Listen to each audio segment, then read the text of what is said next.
Hello lovely friends, here's a sneak peek of today's witchy fluid art painting. We're going to have a lot of fun today.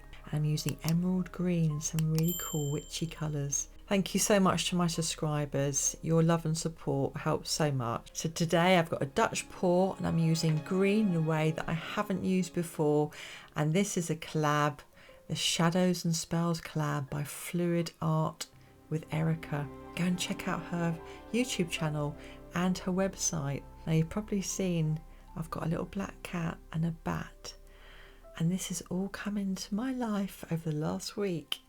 Aren't they amazing? I managed to catch it one evening and I just thought what a lovely experience to have as I'm creating this Halloween themed fluid art piece using emerald green and fluorescent colours today. Fluid art is a technique where you just pour different colours of paint onto a surface and let them mix and flow naturally, and this Dutch pour is no different, though there is a bit of a technique to it and I'm going to show you that today. So I'm aiming to capture the magical feeling of a witchy flame using black as the base colour, and then emerald green, which is associated with nature and growth and renewal, and this is going to be the star of the show, making it a fitting choice for Halloween. The fluorescent colours will add a touch of otherworldly glow, enhancing the mystical atmosphere. So this flame is to clear your energy field. I'm excited to get started today. So here are the colours. I was wondering towards the end whether I needed to use white or not, and I let you see whether I did and how that affected the outcome. Let's watch how those beautiful iridescent colours take form now on the canvas. This is how fluid I like my black base, and I have all the other colours the same fluidity. I've got a brand new canvas today, so I'm unwrapping it and I'm going to tape up the back, as this is for a commission. Not everybody likes a messy back, I do, but when someone wants a commission, I don't really know them, I tend to do this just as a standard thing. So I'm now pouring the black onto the canvas and just having a nice even coverage all over, and you can see just how fluid this is. It's just like honey when it's warm and dripping. It doesn't really leave a mound when you drip it from the stick into the paint. So I'm just going to spread it over now and make sure there are no air bubbles.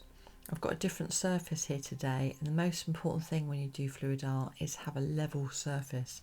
There's nothing worse than doing a painting that you really love and then you come back the next day and it's fallen off, or it's dripped off, or it's altered in some way. Don't forget, it's all to do with climate as well. So wherever you live and whatever time of the year it is, it might take 24 hours. Some people say it dries in half a day. It tends to dry the fastest here in a day, and generally 2 to 3 days. Sometimes even 5 days in the winter. So I'm getting rid of my air bubbles. I've got a lovely, shiny, beautiful base today. And I'm going to show you in my description, as always, the details for the consistency, the ratios, etc. So first of all, we've got this beautiful fluorescent yellow, and I'm probably going on about it a lot at the moment. I've just started using it, and I'm using it in some cases instead of gold.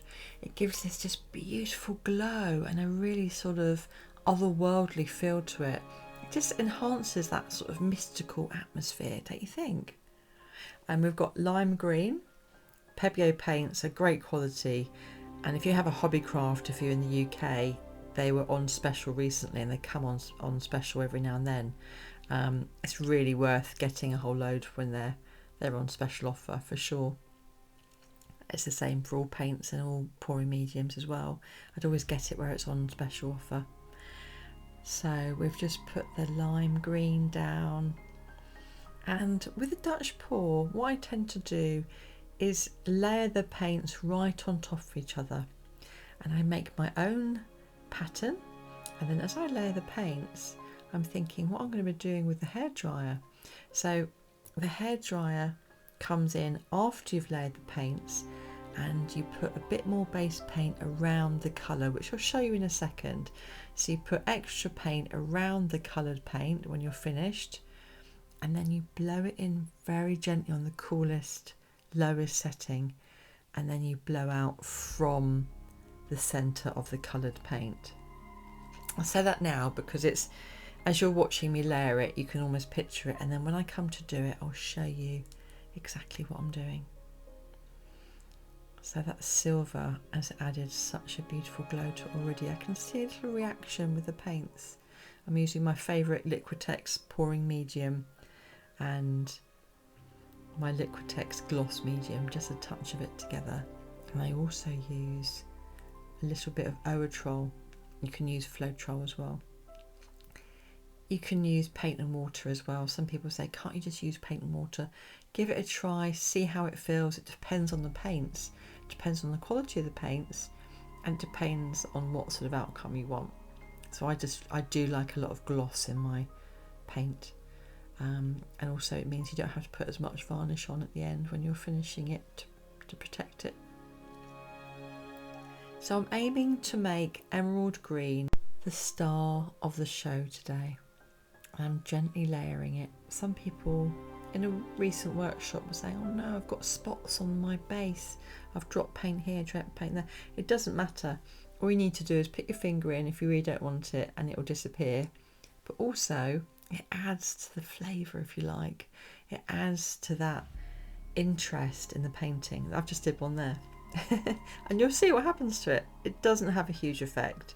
But if you really don't want it, you can just dab your finger, and that's one of the things about fluid art. It will disappear into the black and you won't really see it at all. So I'm almost done now with my emerald green, and I'm just looking to see what I could add to it or what else I could do to it. I'm having a look around the other side, and I wanted to make sure that all the sides were covered as well.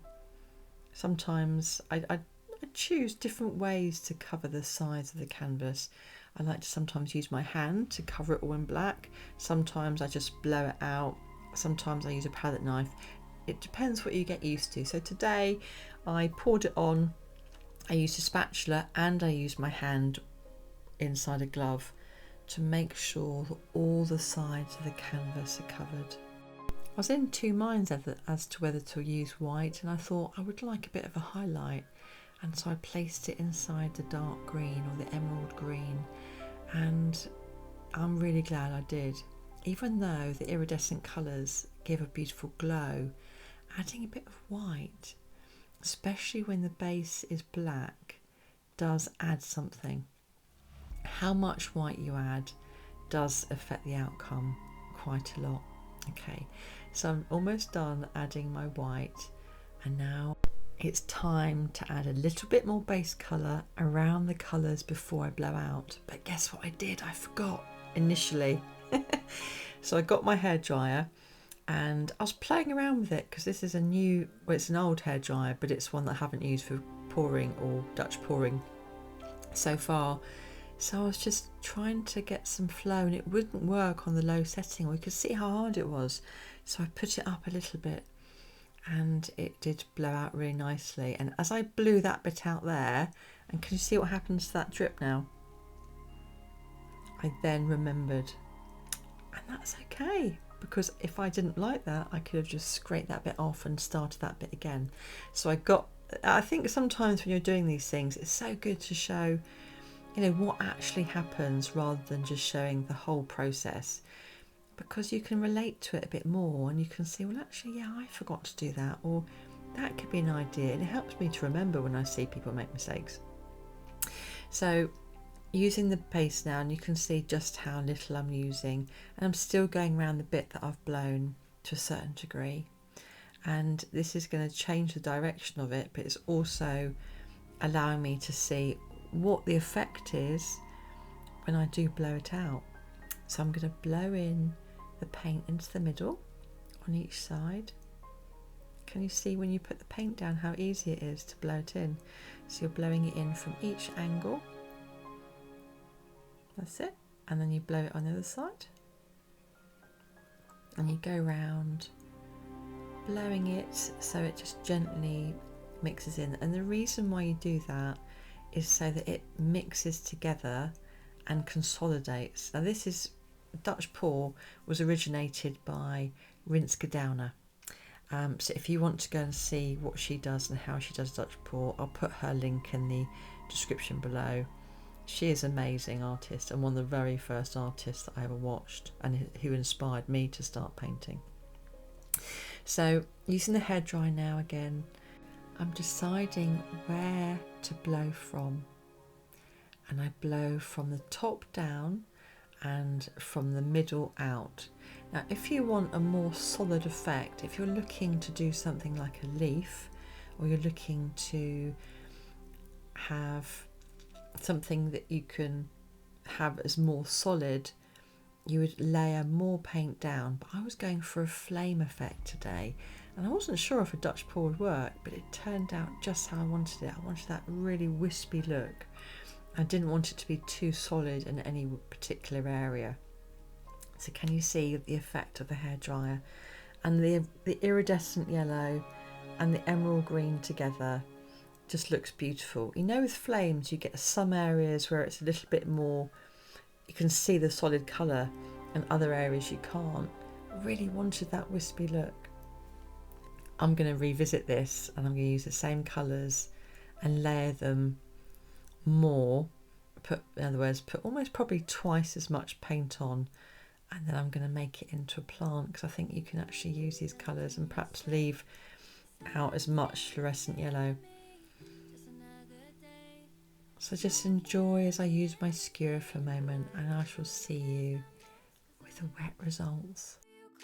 Every time you pull away, back and forth, oh here we go, we're up and down like roller coasters. You know I can't read your mind, yeah, you always seem to keep me second guessing. So here is the end result. I'm really pleased with this witchy flame. I love the idea that a green flame is there to clear your energy field, and this Halloween themed fluid art piece has really allowed emerald green to be the star of the show. And look at how the fluorescent paints have really enhanced these colours. So thank you so much for being here today. Thank you to Erika for inviting me onto this collab. Really enjoyed it, and I've put Erika's details in my description below. Thank you so much to my subscribers. Your love and support means the world. You really help me on my art journey. It's a pleasure being with you. I want to see what you're creating. I love and get so inspired by when I see what you're creating. Don't forget your art is a piece of you. Thank you so much for being here today. Have a great day, and I hope to see you again soon. Bye. I can't read your mind, yeah, you always seem to keep me second guessing.